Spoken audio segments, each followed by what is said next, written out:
news and current affairs. Top stories of the day. Business, sports, music, and entertainment. Dadalhin sa inyo ng mas pinaganda, mas pinalawak, mas pinalakas. Radyo Pilipinas. Radyo Pilipinas. Radyo Pilipinas, Agoo, DZAG 97.1 FM.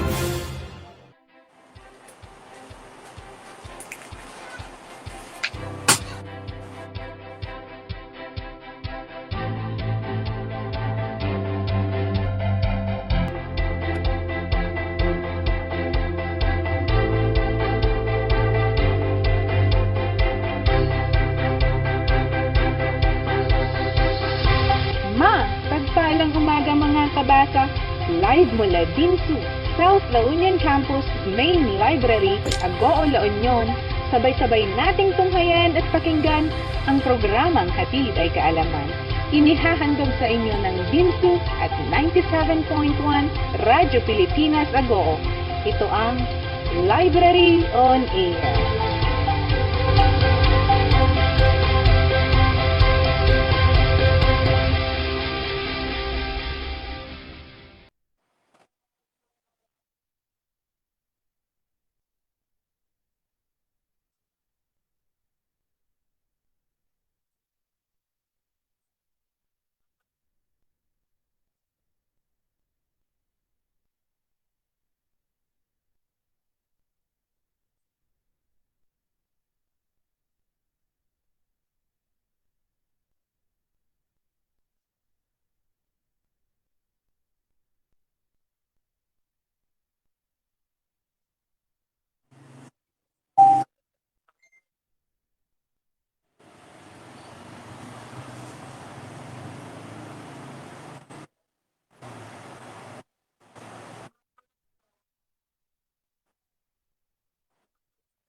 Manila campus, an educator, researcher, and a social network advocate.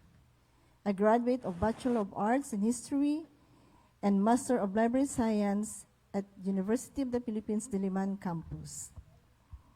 Yeah, she also took up postgraduate training studies at the United States National Archives, Washington, D.C., United States, and University of Aberystwyth, Wales, United Kingdom. She took her oath as licensed librarian in February 1994. Her career highlights includes the following. She organized the presidential papers of Manuel L. Quezon, Jose P. Laurel, Carlos P. Garcia, and Elpidio Quirino.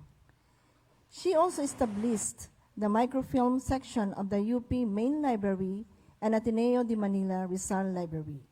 She organized the UP Diliman Library manuscript corrections and took over and expanded the thesis microfiche project and its ERIC collection at Ateneo Rizal Library.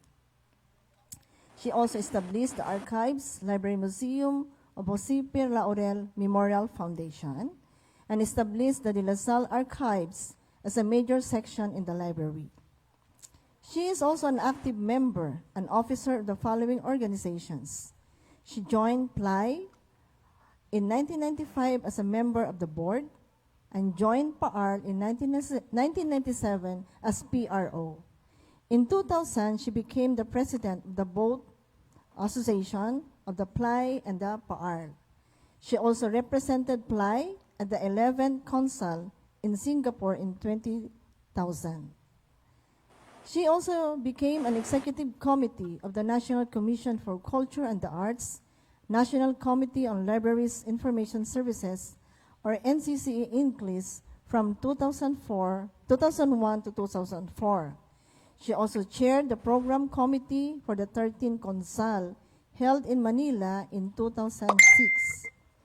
Because of her continuing efforts to educate library professionals, as well as a well-sought resort speaker and a trainer in various continuing professional development activities, she was awarded as the Outstanding Academic Librarian in 1996, Outstanding Professional Librarian, and a Lifetime Achievement Award in 2007, and a Hall of Famer in 2008 of the PLAI Association. She is also one among the 10 Distinguished Alumni 2012 awardees of the University of the Philippines Library Science Alumni Association. Everyone, my fellow librarians, LIS educator, mga kabasa, let us all welcome Professor Fe Angela Manansala Berzosa. Good afternoon, ma'am. Hello, Nancy. I'm happy to be here. Tuwan-tuwa ako na na-focus ngayon ang PAAR, sa inyong radio show. Congratulations. Okay, ma'am. Thank you very much, ma'am, for that. Siyempre, alam naman natin na we should also be, ito yung ating profession, and everybody should be a part of this, sabi natin, radio and FB live streaming of our profession for others to know.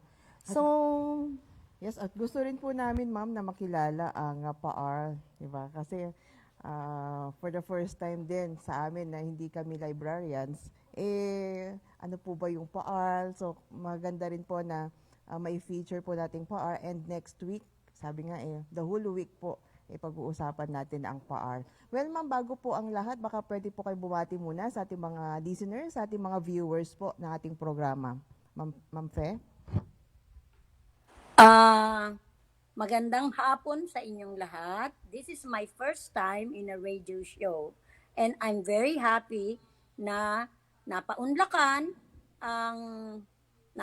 namin ng imbitasyon nitong DMMSU radio show, Library on Air, para ma-feature ang PAAR at ang bago naming ginagawa ngayon, project on the revision of our PAAR standards for academic libraries.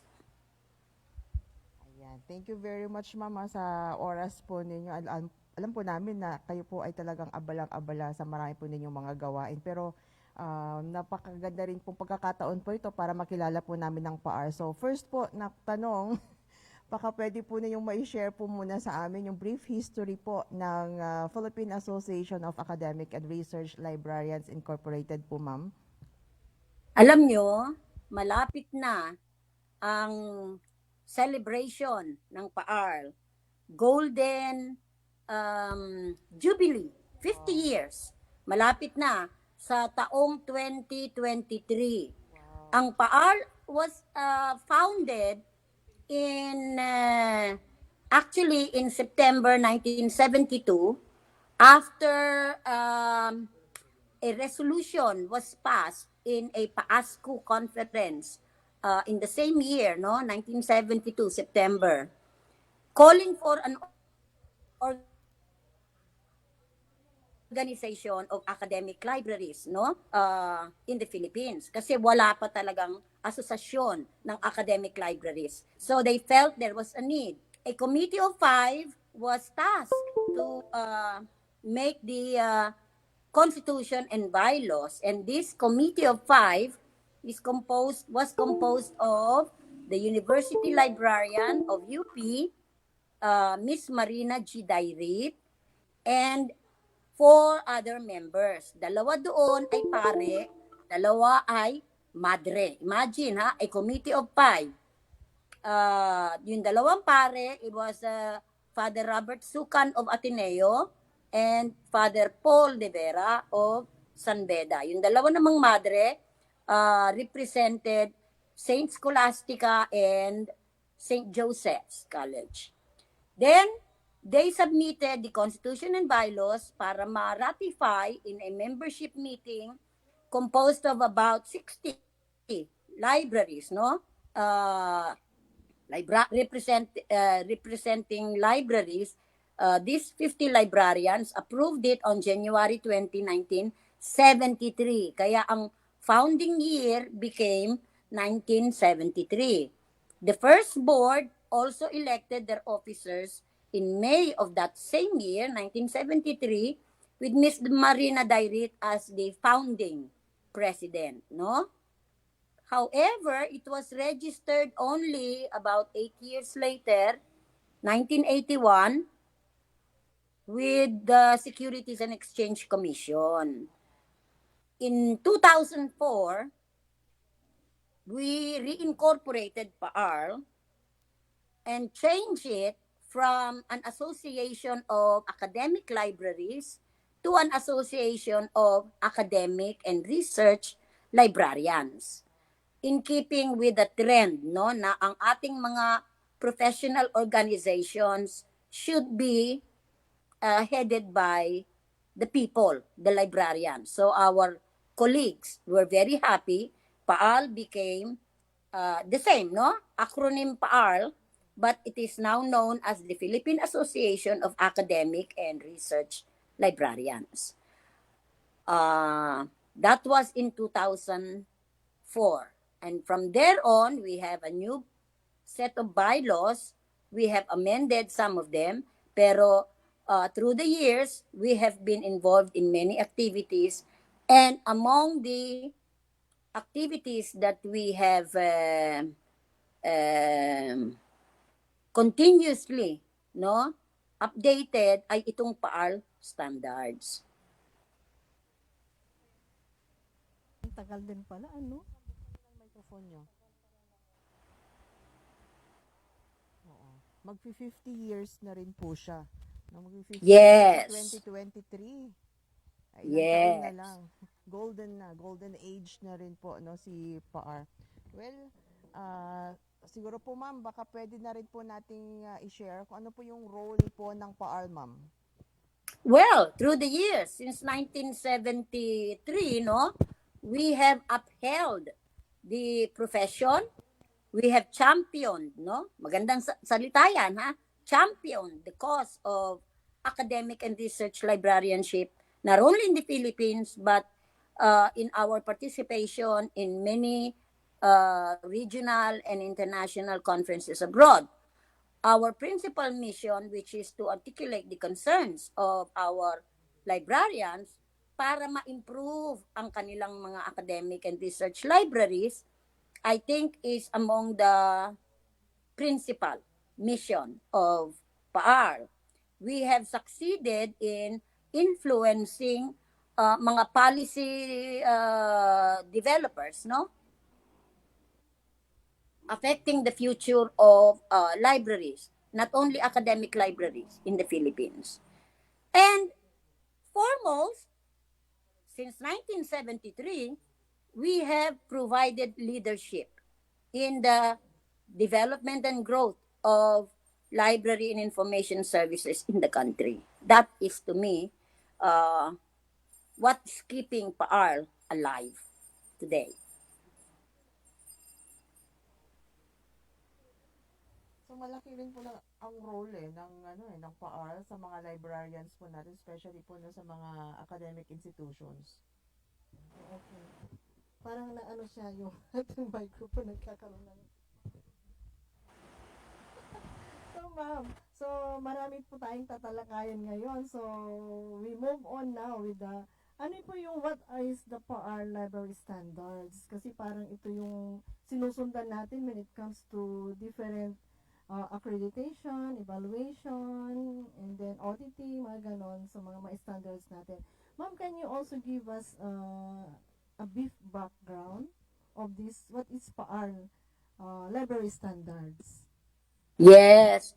Uh, Standards mean talaga a document, no, na generally providing guidelines para ma-assess ang quality ng ina-assess natin. In this case, yung library standards ng PAR are meant for academic and research libraries here in the country, particularly those in the higher education institutions, no? And ito namang mga standards na formulate natin from the earliest 1988 hanggang ngayon 2010, yun ang huling version, were adopted as best practices. They were considered model statements,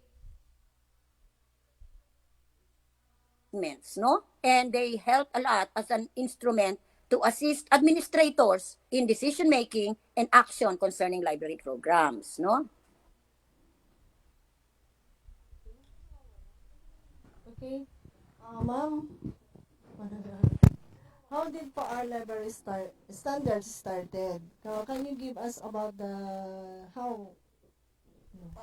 Alam mo, when PAAL was founded in 1972, a few years later, 1975 to 1976, no, the members, the officers, were invited to help in a study which was spearheaded by the Bureau of Higher Education, which was then under DEX, ha? O, wala pang ano nun, wala pang CHED. 1994 ang CHED eh. Kaya at that time, basic education, both elementary, high school, and higher education were under the supervision of DEX. Now, the Bureau of Higher Education came up with a study for academic libraries in private institutions. And the result of the study was the formulation of the tentative library standards in private lang, ha, higher education. It became known as the 1977 tentative standards. These standards were presented at the Philippine Library Association Convention in 1977. 10 years later, syempre matagal-tagal din, nagkaroon ng clamor to update. So, Miss Marina Dairit was tasked to form a standards committee para ma-update itong 1977 na tentative standards. And the idea now is to formulate a standards that will cover all academic libraries in all, both private and public. Itong standards na to, prepared by the committee led by Ms. Dairit, they were presented in two public hearings, one in Iloilo and another in Manila, and it became known, the final document was submitted to DEX and became known as the DEX Library Standards for Tertiary Education. It was published in the DEX Bulletin in 1988. So, from there on, 1990s, in the early 1990s, hanggang umabot tayo sa 1999, another, more than 10 years yun, no? Nagkaroon ng another movement to revise the same standards drawn up by PAAL, and this time it was headed by Mrs. Loreto Seriña. This was the time before she became a member of the board for librarians, no? So a standards committee again was formed And you can show the slide para makita nila yung members ng mga committee na to, no? No, the next slide. Para makita nila, and then no?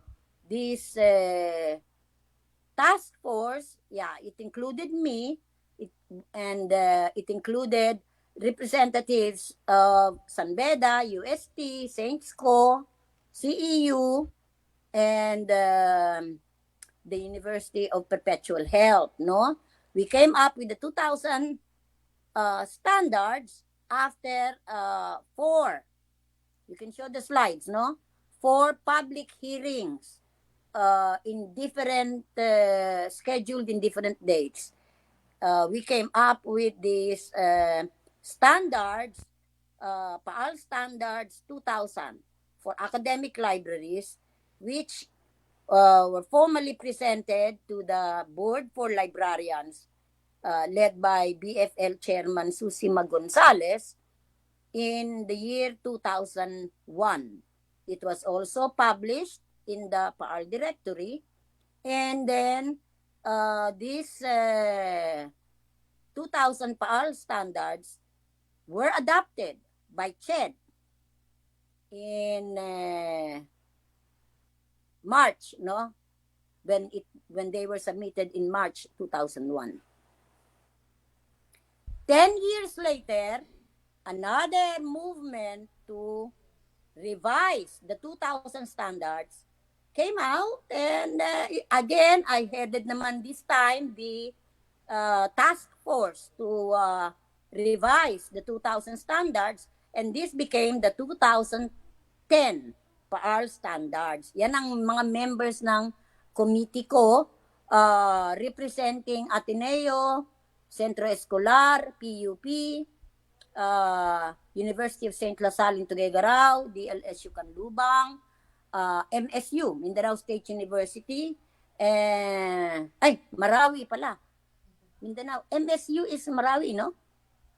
Or Mindanao State University, UP, and University of San Carlos. Okay, so nationwide ang participation for the 2010 standards, no? You can show the next slide, para makita nila. These are the public forums where we deliberated on the 2010 standards, no? They were approved and presented at the 2011 PAAL Annual General Assembly, and it is now the subject of revision. Starting August this year, I was again designated to head a team to undertake the revision of the 2010 standard.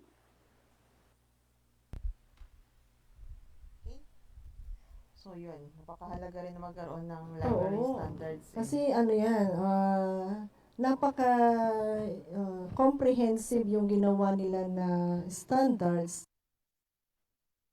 We all need guidelines. So when it comes to katulad ng mga ISO ngayon, with that kind of standards, talagang alam mo na, kasi there are 7 parameters. I think Ma'am Bersos will discuss the 7. No?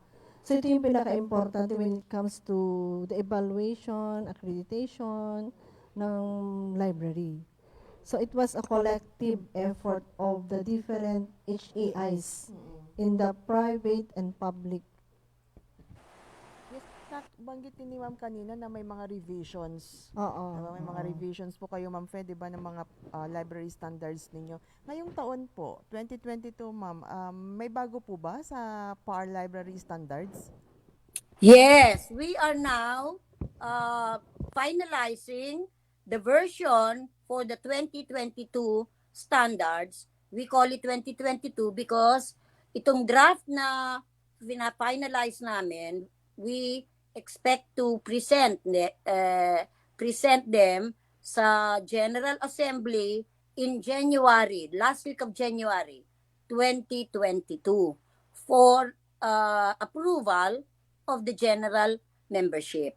And we expect na there will be mga final public hearings to deliberate on the proposed 2022 standards before we deliver the final document to the board for librarians, and that's the regulatory board, no, ng PRC, Professional Regulations Commission. And then we expect also to deliver the same document to CHED, no, for the CHED Office of Programs and Standards for adoption, no. What is new in the 2022 standards? This is what we will ilalahad natin lahat yan, no? Next week, starting Monday hanggang Friday, and then may pahabol pa November 4.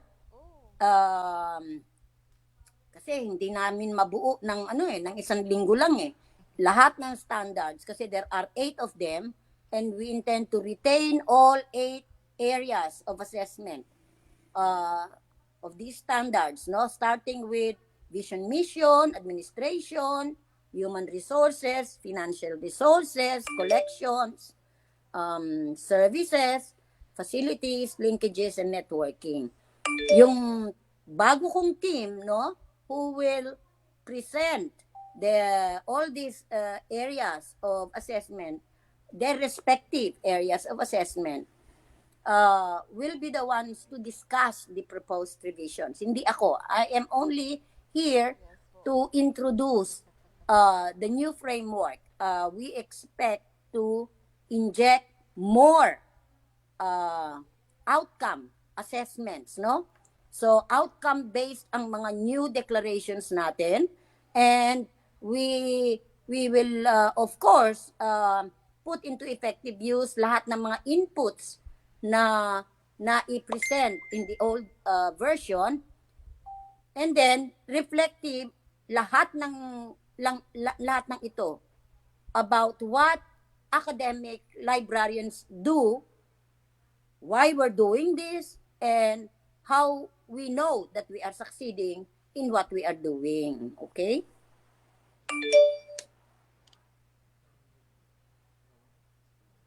We want- Yeah. Kasi kailangan natin talaga ng standards. Kasi it's a guidelines, it's an efficient way of rating or comparative siya. Sabi nga natin, standards create efficiencies both for librarians and academic stakeholders. They make even possible for all libraries to be customer for the same library's design system. Okay? Kasi yung ginagawa kasi na ma'am, it was already been adopted by CHED. Yun na kasi ang parang we need to adapt in every time we do evaluations and accreditations. Aside from nasabi niyo, Ma'am Nancy, baka Ma'am Fair, baka ma-share din po ninyo yung kahalagahan, yung importance po ng standards na to sa mga academic libraries po. Alam mo, magmula noong na-develop namin yung 1988, then year 2000, and then yung 2010 na standards, nung na-develop natin yan, they have become yardsticks, kumbaga, kung tawagin natin, no? A measuring yardstick to assess libraries, academic libraries, no? Those undergoing self-assessment, accredited by such accrediting bodies like Asso, Pakukowa, Acoo, ang mga lahat ng mga yan, no? Different academic libraries undergo accreditation. So, itong mga accrediting bodies na to, they look for criteria, standards of assessment. And this is what our standards hope to achieve, you know. As yardsticks in library accreditation, they PAAL offers our own set of standards to help them to develop the instrument for evaluation. yung mga criteria nila for evaluation.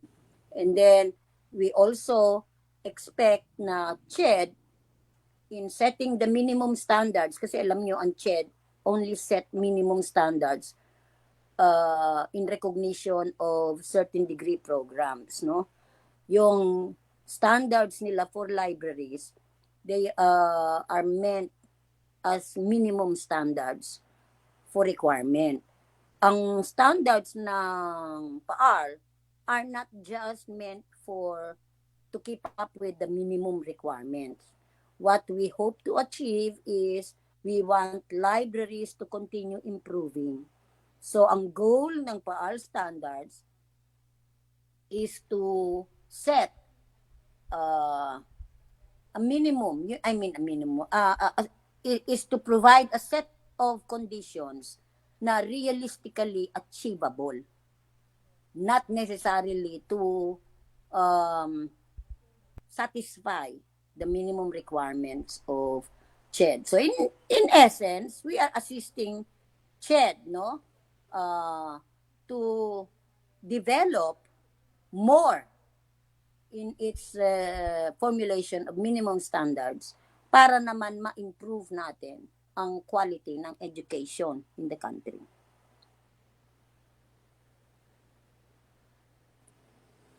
Let me show you the members of our committee who will present the revision of the standards next week. We will we will start with the hindi in order to no? Yung presentation nila, hindi in order. Yung mga standards natin, the areas from 1 to 8 will not be in order kasi the availability of my team members for the different kanya-kanya sila mga schedule. So we will start on Monday with human resources, which is very important. The standard on human resources, the revisions were contributed by Miss Dionisia Angeles, a retired university librarian from Philippine Women's University. And then we will have Ana Fresnido from DLSU Manila and Cristina Villanueva of UP Baguio to present the provisions, the revisions of the area on linkages and networking and financial resources. And then we will have on Wednesday Miss Sharon Esposo Betan from UP Diliman College of Engineering to present naman yung proposed standards on the area of facilities, which will include a new sub-topic or sub-area on technology, no? Information technology. And then, Thursday, we will have Dr. Nora Claraval from UST and Dr. Briccio Merced Jr. from UP Mindanao to deliver the discussion on the proposed revisions in the area of administration and vision, mission, goals, and objectives. Friday, we will have Dr. Teresita Hernandez Calma of, nakalagay dito Centro Escolar University, pero she is now a freelancer consultant of I don't know how many institutions, but she is identified as a faculty of UST right now. She will present the revised provisions on the area of collections, no? Very critical, another excellent area. November 4, we will have Dr. Sonia Hementiza to present the proposed revisions in the area of services, and utilization. Now, how do we propose to uh, strategize para ma-present natin itong mga revisions na to for deliberation, and makakuha tayo ng mga additional inputs, comments, suggestions from the stakeholders ng mga education stakeholders natin. Hindi lang librarians. We want people who are affected by our standards to improve academic libraries. We want some inputs from them. So we have adopted the similar methodologies that we have succeeded in doing in the past formulation of the different standards. So we are going to conduct public hearings maybe next year, maybe I don't know if we can still do some Zoom meetings, no? This year, kasi lahat ng mga consultative meetings namin ngayon with the team, they were all done online because of the pandemic crisis. So all of these discussions we expect will also be done online. Then yung survey and poll, no? Mga poll surveys will also be conducted online. We have called out for inputs using our social media connections, Facebook, Google, etc. And we expect na once we have disseminated the proposed revisions of the 2010 standards, we will get more feedback from our stakeholders. Then finally, we expect na we will publish and disseminate our 2022 standards when the final version is approved. Marami pa rin pala siyang pagdadaanan, ma'am, bago po siya It's a ma-final. process. Yes. It's a process talaga siya. Hindi ganun kadali. Oo. It's a series of consultations, process, para both sides, yung academics, saka stakeholders, saka administrators, they can really adapt. Oo. Kasi nga, sabi nga natin, it's more on what is best. Dahil minsan ang library, yan ang pinaka madugo yan when it comes to accreditation with the academic libraries. It's AIs. Yan. Ang pinaka mahirap talagang i-achieve minsan is the library standards. Lalo na pa ngayon, ma'am, di ba na online lagi ang ating means of communication. So nagiging mas mahirap ba ito, ma'am, na ngayon lahat online ang gagawin nating mga consultations? Yes. The power of media, social media, that's what we're using now para, maka-reach out. So, paano po ba maging member din ng PAR, itong mga academic libraries po natin? There are 4 types of membership right now, no? Yung tawag natin doon regular librarians, regular members are for what do you call this, licensed librarians, no? Kasi nga when PAAL in 2004 reincorporated, it became an association of academic and research librarians. So dati-rate ang pinaka-importante na membership was institutional. Ngayon, ang campaign natin is to get as many academic librarians joining PAAL nationwide, no? So, we would like all licensed librarians employed in higher education institutions to join the association and become active. Yung mga regular members, ang qualification lang nila is the license. And then, the second qualification, they should be employed in a higher education, HEI, They're working in college or university libraries. Pwede rin naman na yung mga technical schools, no?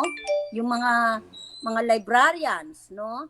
Na licensed, employed ng mga TESDA sponsored technical schools. Yun, pwede rin yun. And then, yung mga regular members na yan, they pay an annual due of 300 pesos. So, every year yun, no? And then, they can vote the nominees for the executive board, and so they can vote, they can be elected if they qualify for the nomination to the higher governing body, which is the executive board. They can also qualify to be appointed in as chairman or member of the different committees of PAAR, no? Now, yung mga associate members are librarians also, but they are not licensed. So, marami kaming mga members dati na hanggang ngayon, wala pa ring lisensya. So, hindi na namin sila ma-classify under the category of regular members. So, ang category na lang nila, associate members. But, the same pa rin naman ang kanilang benefit, no? They can elect, but they cannot be elected. Meaning, they cannot be nominated for any position in the governing board, in the executive board. But they can work as members and even chair some of our committees, both ad hoc and standing committees. These librarians can continue participating by paying also the same membership fee, annual due of 300 pesos, no? Now, yun namang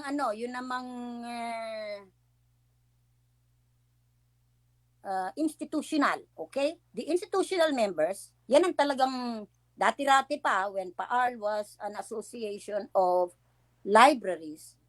These institutional members, I think we started with 60 in 1972, no? And then it grew. Siguro sa ngayon umabot na ng mga 3 to 4,000 kasi ganun karami naman ang academic libraries ngayon, no? These institutional members designate a librarian from their institution, their respective institution. So yung na-designate nilang librarian should qualify by being licensed, no? And these representatives are the ones voting. They can be voted. Also, they can also be elected, no, to the governing board, no.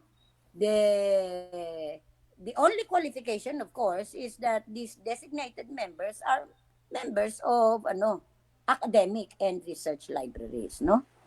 They are employed in this type of institutions. The annual due is 1,000 pesos. Itong mga institutional members na to, they become automatic members of PAARNet, which is a network, a consortium of academic and research libraries imbued with a desire to formalize interlibrary lending practices among PAAR members. Itong interlending or library lending practices of PAAR member libraries, matagal na ito. Kaya lang, hindi na napo-formalize. So, nagkaroon kami ng parang MOA to institutionalize these interlending practices. And then we call the consortium PAARNet. Now, PAARNet had an initial membership of 30 in June 2000 when the consortium was created. And by 2006, it has grown to about 150. I think in 2013, it grew to about 250. And I don't know now kung how many. They have to stay active by paying the 1,000 membership fee. Maraming benefits for institutional and our regular and associate members kasi PAAR offers scholarships, fellowships, thesis, fellowships, travel grants. Every year yan, ha? Except lang yata nitong during this pandemic, hindi na wala yatang travel grants na awarded kasi hindi tayo makapag-travel. Pero anyway, these benefits are are there for them to enjoy, for them to ito namang wait, I forgot about honorary members. Now, itong honorary membership is usually conferred to retiree librarians who were former members of the association, but they are no longer employed kasi nga retired na. So, they become honorary members. They don't have to pay. They are exempted from paying. So, yung mga benefits of membership, like consortium benefits, I think every year, they offer discounts sa mga seminars and conferences, and then they may qualify for the scholarships and travel grants and awards, no? Given by PAAR every year. There is also a PAARNet convention every year where the members explore strategies of how, their cooperation will produce some mutual benefits to their institutions, no?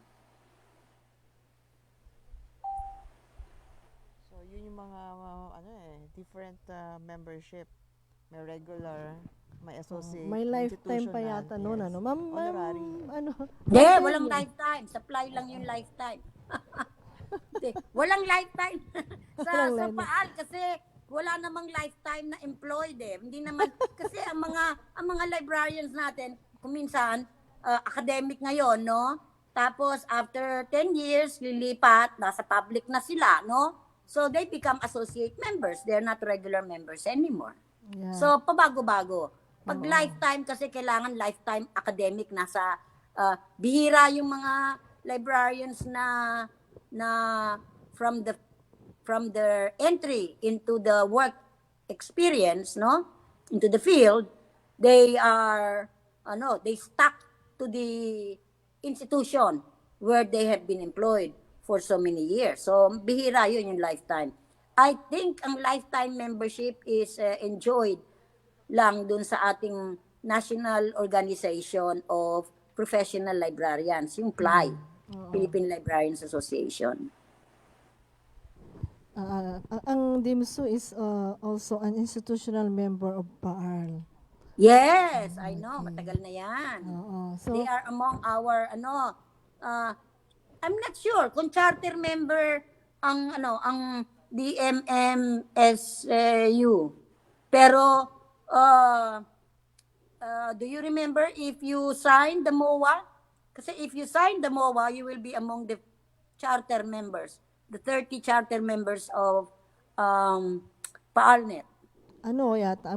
lang yata institutional. Pero let's see, ma'am, para maging part kami ng consortium na So, ma'am, at this time, What are the current programs and activities of PAR? Kasi parang ang bilis ng oras.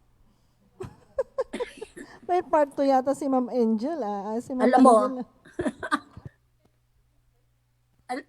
alam mo, taon-taon, tradition na itong mga programs and activities ng PAR. They are usually set at the beginning of the year, and then they disseminate a calendar of activities para for the whole year, alam ng mga members natin kung ano-ano ang mga different activities and events, no? Na led by PAR. Taon-taon, every year, maski na nitong pandemic, we offered annual awards. We have at least 3 seminars, and there are maybe 5 or more forums every year yan, ha? One of the seminars is what we call the summer conference, no? And usually it is held out of town, no? Parang it's a holiday type of event para yung mga members natin will enjoy some camaraderie. Pero because of the pandemic, the last one that we I think they had hoped to hold a summer conference in Boracay, naudlot naman, no? Nagsara ang Boracay eh. Tapos nagkaroon ng pandemic. So, yung mga I think may mga nagbayad na eh na refund nila yung kanilang binayaran na conference fee. So, taon-taon there should be a summer conference held during summer, during the summer holidays, you know. And then of course, taon-taon then we have a PARNet convention. Since 2000, when I became president, we have enjoyed this this PARNet convention, no? Since 2000. And then we have taon-taon din benchmarking tours.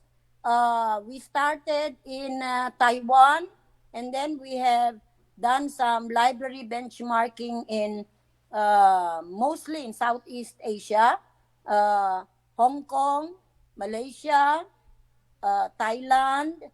I don't think we've gone as far as Indonesia and Brunei, pero hopefully, no, we will. Vietnam, Cambodia, maaari, and Myanmar, no? Pero selected lang muna. And then I think we since 2017 or 2018 we've gone to Dubai.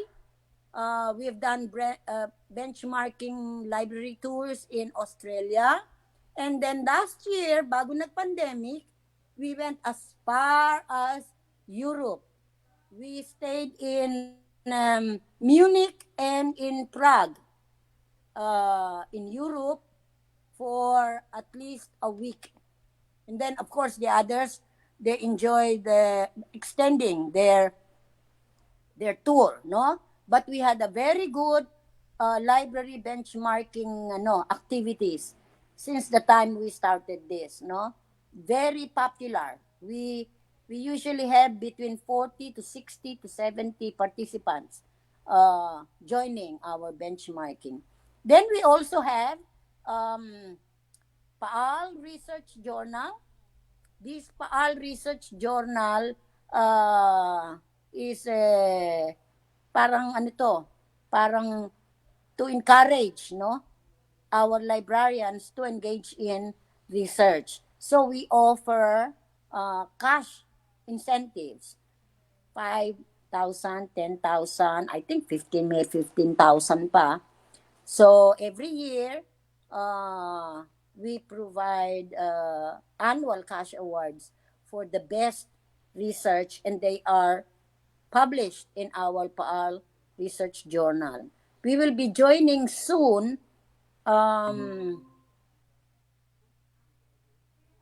PAAL Research,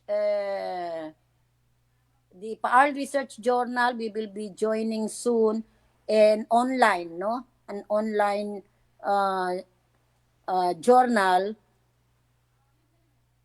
for the dissemination, publication of these researches.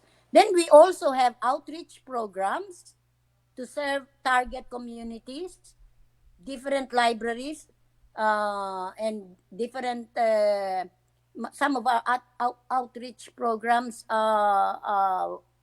intend to serve mga communities, no, na libraries are not within their reach, no. These are poorer communities. Then we also maintain our social media exposure sa Facebook, sa Google Group. We have an official website, etc. Okay, napakarami pong mga activities na ginagawa ng PARL. Actually, they are very active. Yes, very Oo, active. very active sila. Well, Ma'am, Oh, we have yung annual awards namin, outstanding libraries, outstanding library programs, outstanding librarians, outstanding yung mga best na innovative libraries, all of these have some cash benefits, and we have nominations every year continuously. Many people submit nominations for these annual awards, no. I don't know, maybe DMMSU should submit a nomination for this endeavor nila to put the library on air radio program as a means, no, to explore all the activities of the different libraries in the country, di ba? Yes, that is very, interesting. paghahanda Yeah, nila ni oo. Dr. Kasi Nancy yung yan. Diliman na yung radio program ng Diliman na I think they won in 2015 yata, 2016. Yeah. They won an award. Okay. Oh, that's maganda. Kasi ma'am, actually, at this time of pandemic, we cannot really reach out our clients, user, patrons, stakeholders, the community, kasi nga it's lockdown. And actually, ang library was the one affected before kasi nga they were closed the library. So, eventually, we were thinking of paano ba natin ma-reach out ang ating mga ito. And the library will still continue kasi sabi nila, the library is a dying profession. Parang sabi nila, we will be replaced, mga ganun na. So, it's God's timing talaga na we have this one.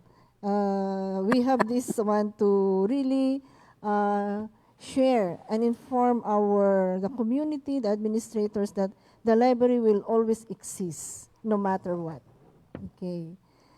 Okay? So ma'am, parang ang bilis ng oras, ano? Kasi parang we only have how many minutes now. So ma'am, what are the future programs and plans of PAARL? And after that one, you can already share to us what is your message, no? You asked me kung anong future na plans ng PAARL. Alam mo, we are going to have soon an election, no? Come November, we will know. Right now, hindi ko alam kung sino mga nominees, no? But there are 9 positions to be coveted, no? By our well-known librarians in the field.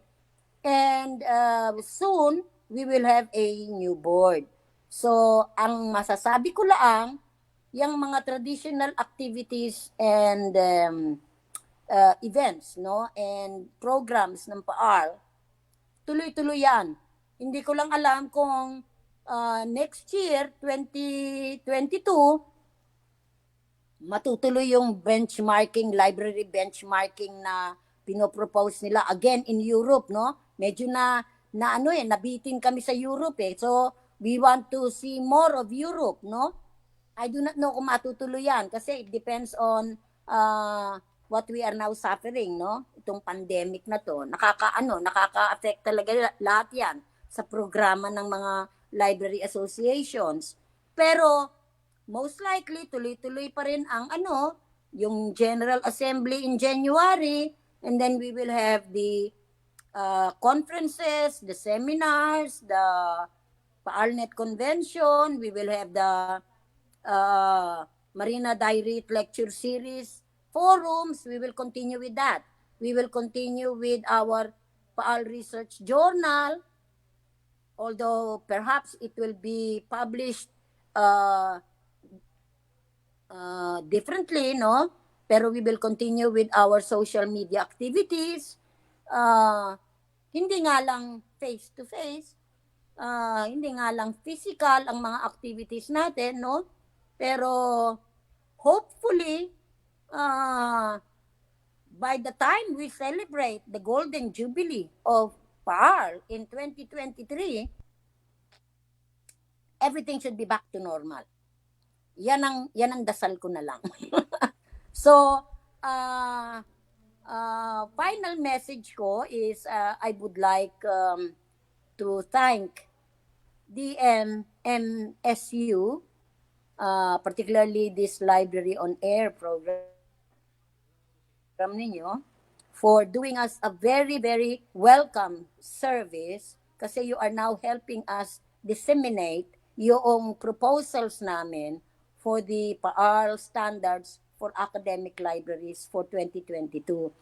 We really need to disseminate, to let as much, to reach a wider audience para malaman ng karamihan na ginagawa natin ito, we are updating the standards para makabuo na naman tayo ng panibagong document that will serve as an excellent piece of reference para sa ating mga administrators ng mga institutions natin, academic institutions in higher education higher education institutions, na mag-guide sila, masubaybayan sila para ma-improve ang ating libraries, no? At makatulong tayo sa pag-ahon ng ating bansa, no? Especially after this pandemic, no? Makatulong tayo. So we want to thank PAAR on behalf of the members of the board of PAAR 2021, led by Michael Mojica. I would like to express our thanks to DMMSU, personally to you, Nancy, for giving us this opportunity. Thank you. You are most welcome, ma'am, because this is our profession. We really need to inform, not only, we are always in partner with the CHED as well for these standards. Kasi by this one, they will learn, or our administrators as well as the community as a stakeholder, we really know the value of library, our profession, the librarians and the library. How important it is. Kasi nga, as time goes on, kasi sabi ni ma'am, there are 4 revisions already. So we are adapting also to the situation. Kasi noon, mayroon pang typewriter noon na part of the standard. Ngayon, wala na yung aalisin na yun. Yeah. Oo, ngayon. Yung mga kailangan alisin na. Noon kasi, we are more on journals na you have to subscribe. But now, it's more on e-resources now. So, yun yung mga binabago na nila. So, thank you, Ma'am Fe, for this opportunity. It's a very rare opportunity to be with you. Kasi alam namin niya, you are a busy person. And at this time, we just want to present to you an e-certificate, but eventually we will just send you a hard copy of our certificate. Thank you. Thank Yes, you very ma'am. much. Yeah, let me just read the text, Wow. ma'am. Okay. Don Mariano Marcos Memorial State University, sa Pilang, Bacnotan, La Union, Integrated Library System presents the Certificate of Appreciation to Professor Fee Angela M. Versosa, Chair of the Committee on the Revision of PAR Standards, for sharing her invaluable knowledge and expertise on the topic Philippine Association of Academic and Research Librarians Incorporated, PAR, Standard for Academic Libraries for 2022 during the TEMSU Library on Air program at South La Union Campus, Agoo, La Union, given this 22 day of October 2021, signed Honorable Jaime A. Pacmanuel Jr., University President. We just want to congratulate you, ma'am. Thank you. Maraming salamat, Nancy. Thank you very much po, ma'am. At sa puntong ito, kami po ay pansamantalang magpapaalam at ako muli ang iyong kabasa, Nancy Friliana Galban with the Team Library. In behalf, we all would like to acknowledge our University President, Dr. Ipac Manuel Jr., our Chancellor, Dr. Joan Camos Rivera, and our Director for Library Services Development, Dr. Sonia Siago Isip. Isang mapagpalang hapon po sa ating lahat. At sa ngalan din po ng lahat ng bumubuo ng DZAG Radio Pilipinas Agoo, headed up by our station manager Ms. Maricel Fronda, ito po ang inyong lingkod, Charity Jimenez Frianeza. Nag-iiwan na po ng isang magandang hapon sa inyong lahat. God bless everyone. Stay safe and stay healthy. Happy weekend! Ma'am, wag muna po kayong alis. Magkaroon po tayo ng documentation. Okay. Picture muna tayo. Okay po.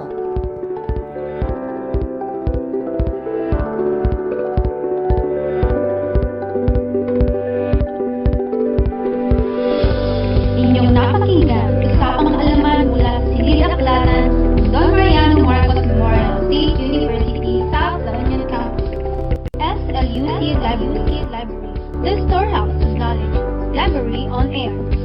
Muli nyo kaming samahan sa susunod na Huwebes at Biyernes, alas 10 hanggang alas 11 ng umaga para sa panibagong kaalaman. Dito lang sa 97.1 DZAG Radio